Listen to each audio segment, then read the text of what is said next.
you ready for the bathroom reveal? Well, you're gonna have to wait till the end of this video because I have a few projects I need to wrap up in there. And one of those is that now that cold snap I mentioned a few weeks ago is definitely here, the only place that I'm feeling it still in the cabin is right here in front of the door coming in from the Arctic entry. The reason is because the Arctic entry is not heated. It will be by the end of this video though. So stick around to see how I plan to heat that room. But that room is not going to be heated 24/7. And with the cabin being so warm and that room being so cold, and there being some large gaps in the door leading into there, between these planks of wood that is, it's just sucking all that cold air into the cabin. In fact, if I take a lighter and I hold it up in front of those gaps, it's just pushing that flame towards the cabin itself. So today I plan on resolving that, and I am going to be using some sisal rope to do that. Now this is a 3-strand sisal rope. I've already unraveled it and I have 2 strands here. I'm gonna lay one of those down. But the way that I'm gonna fix this situation is that I'm gonna come in starting at the top of the door here, and using a palette knife, I'm just gonna begin to tuck that in to those seams. And this is gonna help to close off that air gap and keep the cold in the bathroom and keep the cabin warmer. Over the years, I've just hung a curtain over this door, but it's time, now that room is getting finished, to put this to rest once and for all so that I don't have to deal with that. And I'll be putting in a couple strands per channel just to make sure that air gap is completely closed off. Did you know that this was a common practice back in the days of the old wooden ships? They would actually take the sisal rope and they would soak it in water, believe it or not, before tucking it into the crevices of the deck.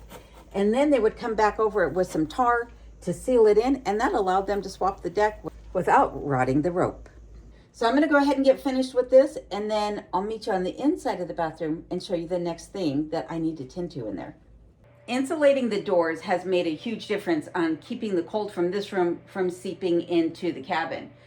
And another thing that needs to make a huge difference in this room is changing the color of this door and the one that leads out to the garden.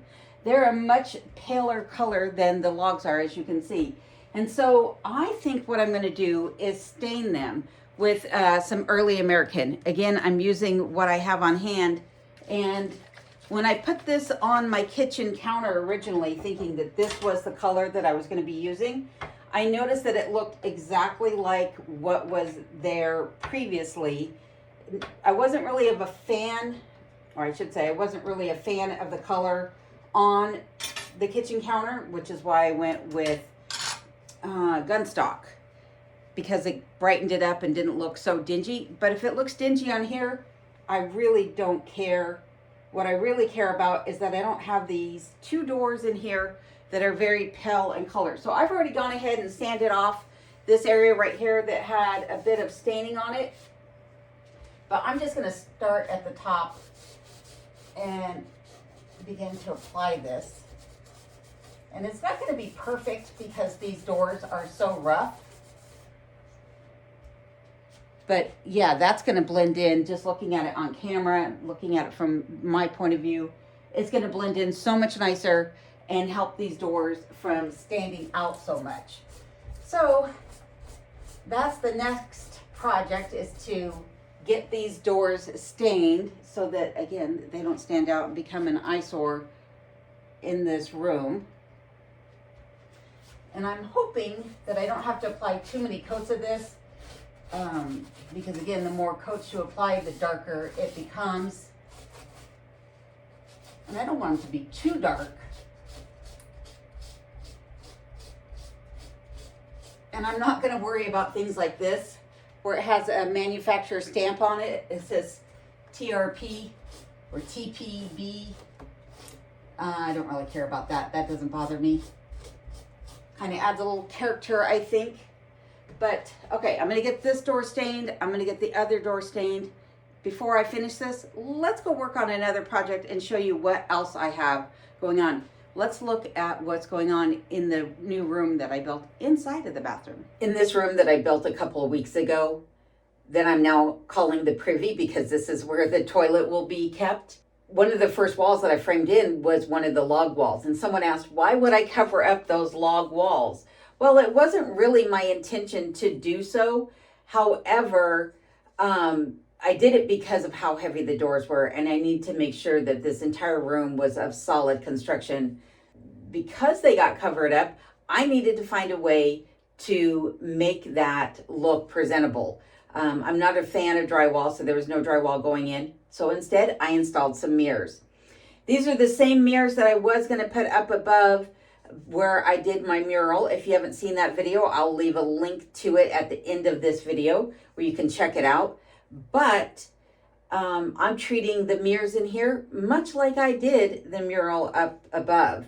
So I'm using the same rulers that I made look like faux metal. Can you see that? It's got a little rust on it. It's a little hard to see in here. The lighting's not so good just yet. I don't have the lights up. And the same brackets. And all I'm doing is I'm taking some E6000 and applying a strip down the back of these, like right down the center. Because unlike the mural where I stapled these on, I can't do that because I would crack my mirrors. So I'm doing this down the center so that it doesn't leak out the sides when these are applied. And I'm getting a little low here. It's getting a little harder and harder to squeeze this out of the tube. But I'm putting some generous dollops, however you say it, on every inch or so on these. And then I'm literally just applying it directly to the mirror. And then I'm taping it down. You can see the ones that I've already done. I have most of this wall actually completed. And I'm just now going to go ahead and finish this out so that I can get on to the next project. Because like I said, I'm very anxious to have this room finished. I started this room eight months ago. I started this room over 8 weeks ago. And it is high time that I got this all done. So now that I have that on, I want to put on one more ruler so I can show you the next thing that I'm doing in here that's a little bit different than what I did in the mural. So, like I said, I'm using E6000 to apply the rulers to the mirrors. And the mirrors were just put on with some double-sided foam tape. I didn't actually film that portion of it. I probably should have, but I should mention also that these mirrors hardly weigh a thing, probably less than half a pound. But not only am I securing them with the foam tape, but I'm also using this pin nailer. I'm taking then a chisel or a screwdriver, whatever you have on hand, and I'm just pushing that back towards the mirrors. That's going to help to hold those mirrors in place should the foam tape ever deteriorate or loosen up and those mirrors start to come off. There's pins being driven in everywhere that there is a bracket going on. So these mirrors are secure on the wall. But I am using the same brackets, as I mentioned, that I did on the mural. And those I hammered into place. Well, I can't do that on these. So when I put the nail heads on these brackets, I then took a pair of wire cutters and clipped off the back nail of these. And then I'm going to just apply some E6000 to the back of these right over where those nail heads have been snipped. And then I'm going to stick that on across the intersecting lines of the rulers, and then I'll tape that down into place as well. So I'm going to go ahead and finish this out, and then I'm going to move on to the next project, and then I'll show you this when it's all dry and I can take all the tape off, and when we do the final reveal here at the end of this video. On the other side of the privy, you can see this little cubby, and you can also see that I've put up some 1/4 inch plywood on the walls. And so I need to finish out these walls.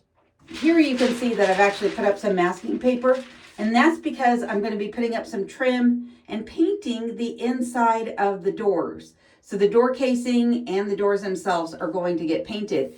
And I'm going to paint them a color that's going to complement the wallpaper. The same wallpaper that I put on the inside of the cabinet that I put in or worked on a couple of weeks ago. So this is the wallpaper here. If you've not seen it, I'll leave a link to that video at the end of this one. If it's not in the link, it will be in the entire playlist, which is always linked at the end of my video. So be sure to stay tuned so you can click on that and watch all of my videos from start to finish. They're all in order. But nonetheless, I only have enough of this wallpaper left to do one wall in here.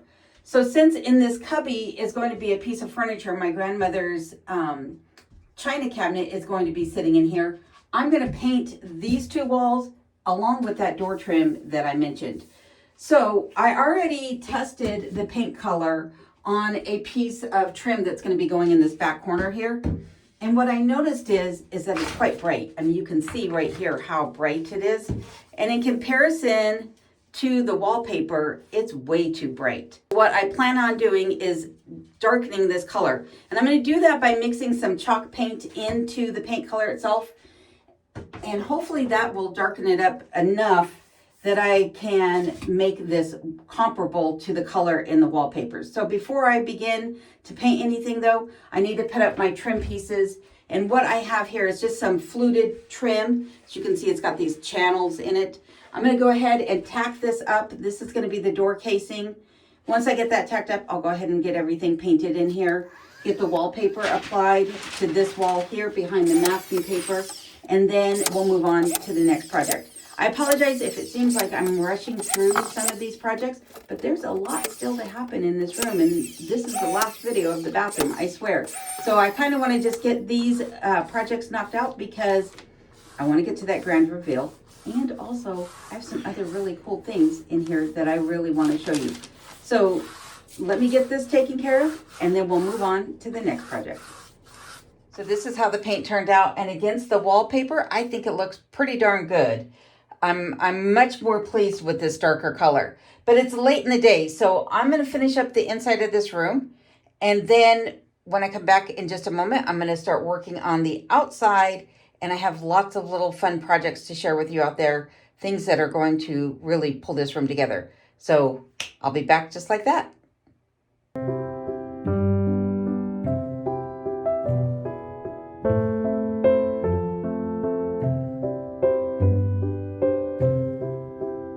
Now that I have the floors back in, I need to put the baseboards down. But when it comes to putting baseboards along these smaller logs, there's a problem. From your angle, it probably looks fine. But the problem is that there is a big opening back here where things could drop behind and what have you. It's really not doing anything at this moment. So what I'm going to do is I'm going to use some of the same butterfly clips that I used when I did the faux beams above head and build myself a little L-shaped channel that can then sit over that and close up that gap. So if you're in a log cabin or you have a unique situation such as this might be a solution for you, is to just build a channel to go over that opening right there. Over the past few weeks, I have been doing nothing but cutting trim, staining trim, and prepping for this very day. And today I'm doing the last little bit of staining that I need to do, which is on the door jamb. I kind of wish I had done this before installing it, but it's okay. It's not the end of the world that I'm having to do it while it's in place. For one thing is, as you saw, the inside of the door jamb is blue, and I don't know that I would have been able to do this and have it turn out as nicely had I done it in advance. So as soon as I get done staining all of this, then I am going to begin to apply the casing to the outside of the door here. So I'm putting up the casings on the outside of the privy around the door, and it's proving to be a very difficult jigsaw puzzle. For one thing is, you can see that I had to shim this board up top, and that's because a piece of OSB that's behind it had a little bit of a tilt to it, but just in that one corner. And now what I'm discovering is that my measurements are just off a hair also in that upper corner, but I'm going to deal with it because I've already put that board up, and that board is what's causing it.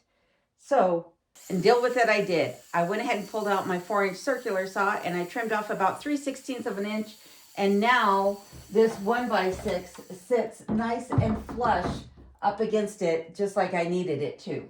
So problem solved there. I'm going to go ahead and get these two sides, at least get these 1x6s attached, and also I'm going to attach some 1/4 inch underlayment. This particular piece is going to sit up against the logs here, and I scribed this piece using a compass, tracing along the logs onto a piece of cardboard as my template. The only issue that I have here is that I didn't have enough strips of 4x8 1/4 inch underlayment left. So I just used one of the 2x4 sheets that I had, which meant that this isn't quite going to run the entire length of the wall. On the bottom side of this, not a problem, because underneath here, about this level, will be the vanity. So you won't even see that because that'll be tucked up here. And at the top, I just cut an additional piece that's going to sit up top. So at least the vast majority of it is scribed. But let me get this assembled real quick, and then I'll show you how I'm going to dress these two 1x6s out and have them do justice to the rest of the pieces of furniture that are in this room.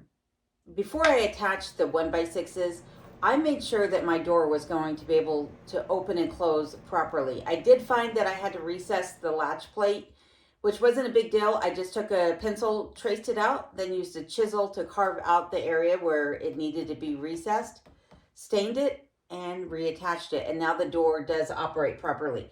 But now I need to build a giant puzzle, essentially. As I mentioned at the beginning of this portion of the video, that I've spent the last couple of weeks just cutting and staining woodwork. A lot of those pieces are going into the outer portion of this privy room. And I'm starting actually with another piece of 1x6. This piece is cut to 2 feet long, and I am going to attach that at the base. And then in front of that, I'm going to just put a piece of baseboard down. Before I go too much further, I have 2 pieces of molding here. Shoe molding, essentially. I don't actually know what these pieces are called, but you can see the profile of them there. Sorry, the camera won't focus, and it's a little far away for me to be able to touch the screen. But I'm going to take the smaller of these 2, and I'm going to attach this right here at the top. All right, nothing that a little bit of wood putty can't fix, so I'm not too worried about that. But the reason I wanted to get that piece put up before continuing is because I'm going to be putting on some decorative molding on this 1x6 piece here. And the reason that I'm putting this on is because remember that cabinet that I fixed had some decorative molding on the doors, and so I'm trying to emulate that by adding some to the door casing here. But instead of using my framing nailer to attach these, I'm going to be using my pin nailer. So the difference between this and the framing nailer, or I'm sorry, the finish nailer, getting a little ahead of myself here. The difference between the pin nailer and the finish nailer is that the nails that go in here are extremely tiny. In fact, they don't even have a head on them. They are literally just a very thin, tiny little pin. But they do at least allow me to attach things in a way that it doesn't leave a big hole in them. And on something as thin as this, it's not actually going to tear this wood apart. But what I recommend also, if you're doing this, is to drive one nail in the center, and then that allows you to adjust the piece as you're going along. You can tilt it from side to side or up and down as need be. Now I did go ahead and miter these corners. So I want to try to get those corners lined up as best as possible. Again, making sure that everything is level.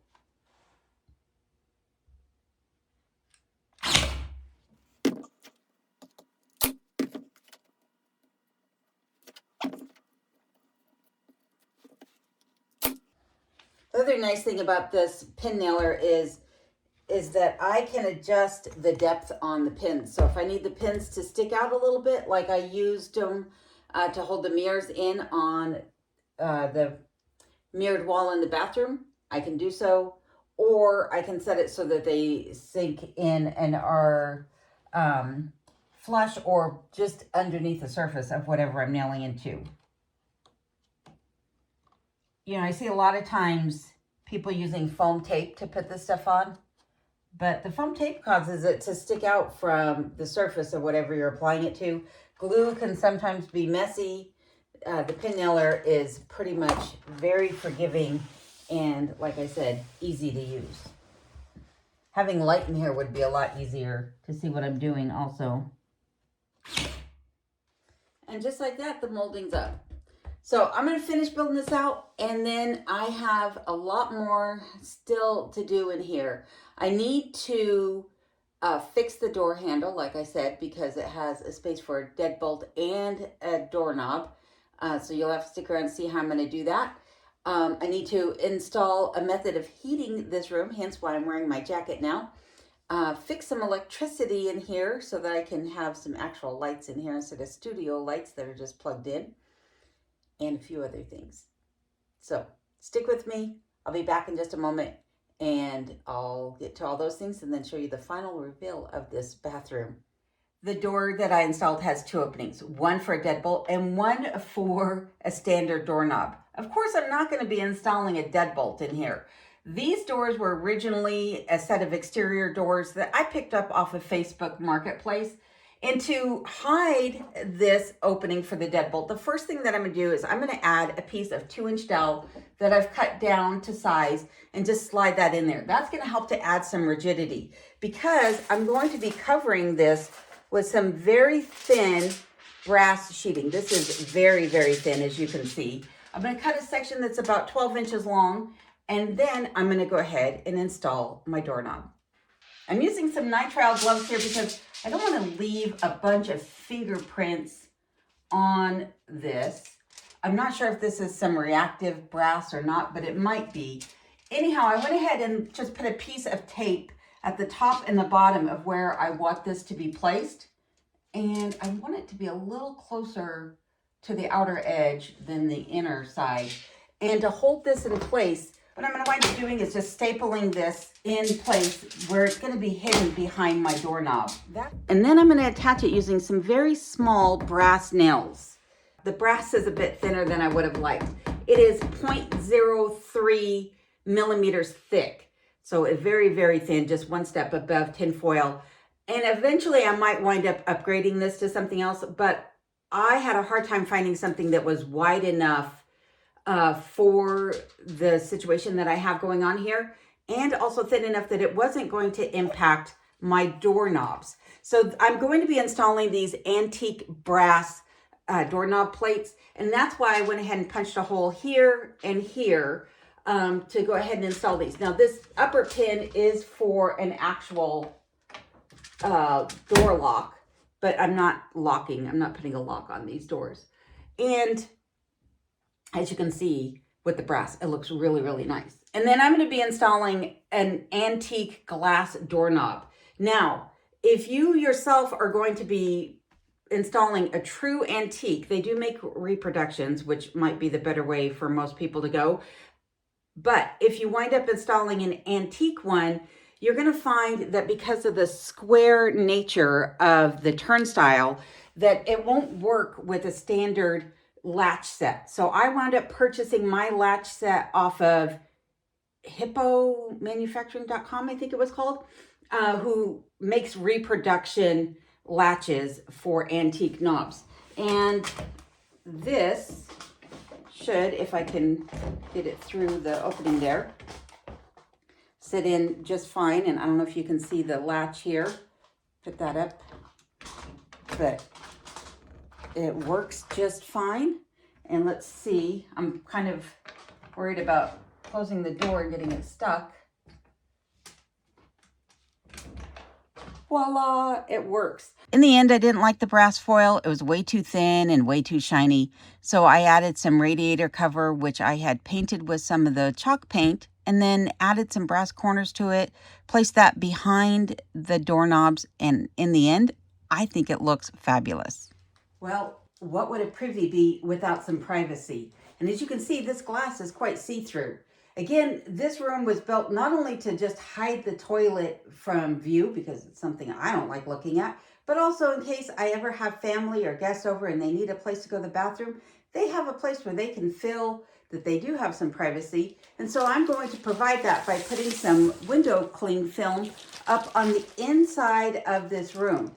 That will provide the privacy that I'm sure anybody would appreciate. So this is just applied by misting the glass with some water and then squeegeeing it on into place. So I do have a ceiling light installed in here. It's just got a remote controlled battery operated puck light in it, but it doesn't provide a whole lot of light in here. In fact, this room wouldn't be as bright as it is now if it wasn't for this strip of LED lights that I'm going to be installing.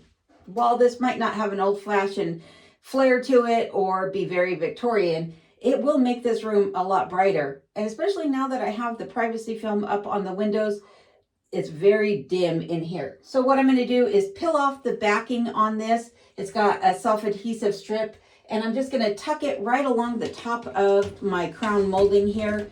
And it also has some motion sensors, one on each end of the strip of lights. So it should sense me when I walk into the room, and it'll come on at least, I can set it for 3-minute time, which is more than enough time generally to be in this room. But again, if I need it to come on longer, all I have to do is wave my hand or use the remote control to turn on the overhead light. These LED lights have made a huge difference in this room. It's much brighter in here, as you can see. But if ever there's a power outage, I do have that overhead battery operated light, so I don't have to worry about walking in here in the dark. Speaking of walking into the bathroom in the dark, originally this room had a hardwired light on the north wall, and I took that down when I did the chinking in here. And to replace it, I hung 2 hanging sconces. These, though, are on a plug-in cord with the switch actually on the cord itself. But that means that I have to walk all the way into this room to be able to turn these lights on and off. I'm not really a big fan of that. And so I want to hardwire these. So I am installing a new outlet in here that'll allow me to turn these on by using that same switch that was previously installed in this room. Now that I have the new outlet installed, it is time to put in all the finishing touches in this room so that I can give you that grand reveal.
About to do the reveal, and those lights that I mentioned earlier were flickering, and it was also popping the breaker downstairs. So I wound up replacing the outlet again. This time I went and purchased a brand new one, and I reinstalled it. And then I also came to check the switch, and what I found in here was that the ground wire was actually grounded to the junction box and not to the switch itself. So I've corrected that. Now the ground wire is attached to the switch.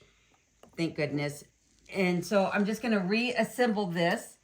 And then once I do that, I'll go downstairs and pop the breaker. And then I will do the reveal.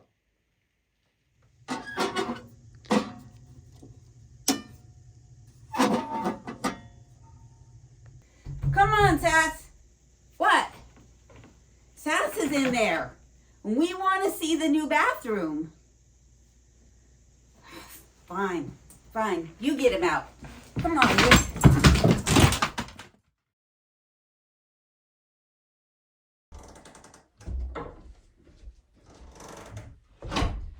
Sass, you gotta come out of there. What? Beat it or I'll call the brute squad. I'm on the brute squad. You are the brute squad.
standing in here now, it is hard to believe that it was just 3 years ago that I stood in this doorway and filmed ice hanging from the ceiling, a rotting floor beneath me, and a room I did not want to be in. But over the course of the last few years, this room has gone through a couple transformations. The first began when I had the roof replaced in here and had that center pole removed. And while this room does not look exactly like my original concept, meaning this little room that I added right here, I think it actually turned out way better than I expected. Some things changed, not only that room, but the electric fireplace, which I have shut off right now, just because it does make a little bit of noise. It's remote controlled though. It has multiple temperature settings and a thermostat, so I love it. It's keeping this room nice and warm. This, however, is an addition. This is just a pot with a thermostat on it, and then a fill valve here, or a valve that allow me to empty it. I haven't set this up completely, but then I have this here, which is a heat source for that pot, because the top of that does not actually get hot. It gets warm to the touch, like you can put your hand on it and feel that there's warmth, but it would never burn you. But this will heat up my water and then allow me to fill up my tub, which also changed from the original concept. I'm very pleased with this. And again, I thank you guys for that. That is a game changer here in this bathroom, and it was very affordable. This was, someone had asked me where this came from. Home Depot. Streamline is the manufacturer. It was rather inexpensive, but I think that these were like on closeout, so you might not be able to find the exact same one you're looking for, but they have like 700 options, so plenty to choose from. You know, other things like this cabinet right here, which was a Facebook Marketplace find. This cabinet that was also a Facebook Marketplace find. And then things that I've picked up over the past few years, like this pier mirror that I got at an estate sale. And this dresser that I picked up at a local antique shop. But some things also were last minute additions to this room, meaning my composting toilet. So I had a composting toilet, which I've mentioned in several videos before, but it's just a gray bucket, essentially. The difference is between the Home Depot bucket and this is that it actually has a separate in it, so it separates the liquids from the solids. But I still didn't want to see it in here. And believe it or not, this is an old dining room chair that the top got broken off of. And so I just cut it down and then just fashioned a box around my composting toilet. Believe it or not, though, this chair was my original composting toilet, but it was a Home Depot bucket and I didn't have these sides on here or the top. So this was all just made with leftover scraps from what I had from doing this whole project. So I am pretty impressed with myself because I didn't think I had the skills to be able to pull this off, but I am very, very happy with how it turned out. I know I'm the one that did it and I should be proud of myself, and I am, but it turned out better than I expected. It looks way better than I think my conceptual drawings did, including things like this. This is that broken window in the door that leads out to the garden. And I originally had ordered some stained glass film, just like I put in the privy, but there was a mix up in shipping, and so I had to cancel the order. But this is, again, just some of that radiator covering that you can get at the local hardware store. I just painted it copper to match the tub, and I think it worked out even better than what I had originally ordered. So enough rambling. There's plenty of Easter eggs that I could go on and on about in this room, but I hope that you all enjoyed this video, and I will be back next week with a full vlog again. Don't worry, no more silent videos. I might do one, mixed in bits and pieces so you can hear the serenity of my life here. But I will mainly be doing talking videos, as I've always done, because I like to explain things in my videos. So I appreciate all of you. I hope you guys had a great Thanksgiving, that you're staying safe and warm out there. And again, I will be back next week and I will look for you in the comments. Please make sure to like and subscribe if you haven't already. Can you believe Sass is in the toilet and he won't get out? I want to see the new bathroom. I want to see what your mom created. That's right. Tell Sass to get out. You gotta go tell Sass, get out of the bathroom. Tell him, he's in there. Go tell him.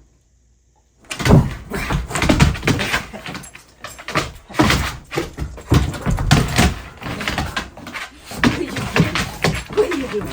No! Don't run at the camera. What are we gonna work on now? Huh? What are we gonna do now? Happy Thanksgiving, everyone. Okay, stay.